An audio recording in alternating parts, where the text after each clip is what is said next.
expert and president of the American Islamic Forum for Democracy, Dr. Zuhdi Jasser. Doctor, thank you so much for joining. What do you expect to come out of this meeting? Well, I think, listen, the expectations are President Trump has just been, I think, amazing at being able to do things that nobody really, especially in the far left media, gave him credit for. President Putin is coming to the United States. This is not only about the art of the deal, but President Trump has all the cards. Economic leverage. He was able to get the European countries to pay a lot more into NATO. He was able to basically, I don't need to remind you also that where are we? We are after Iran has been pummeled, which was a significant Russian ally.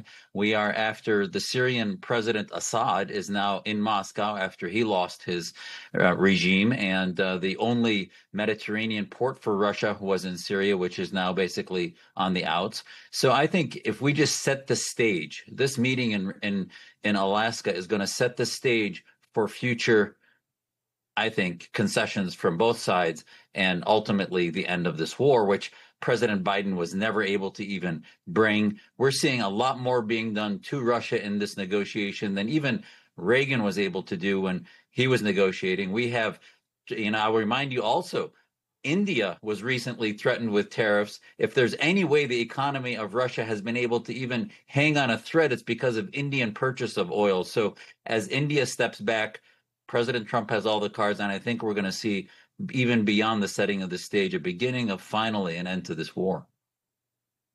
Yeah, hopefully that's exactly what we see. And as you said and pointed out, President Trump is holding all the cards. While Democrat, the media, well, they think Putin has the upper hand. In this meeting, President Trump made it clear that he is the one, as you said, in control. I think if I weren't president, he would take over all of Ukraine. It's a war that should have never happened. If I weren't president, in my opinion, he would much rather take over all of Ukraine. But I am president, and he's not going to mess around with me. Doctor, do you think that President Trump is right there? Do you think that Putin wouldn't have stopped had Kamala maybe taken office? Do you think he would have just kept on going until he took over all of Ukraine? Absolutely. That's, he's the old KGB head and has a aspiration of bringing back the Soviet empire, if you will. And remember, the initial incursion was during Obama, and then now it was extended during Biden. So the facts are the facts that this did not happen during the Trump administration. And ultimately, we've seen now the EU ratchet back its oil purchase from 21% of its oil being Russian to less than 4%.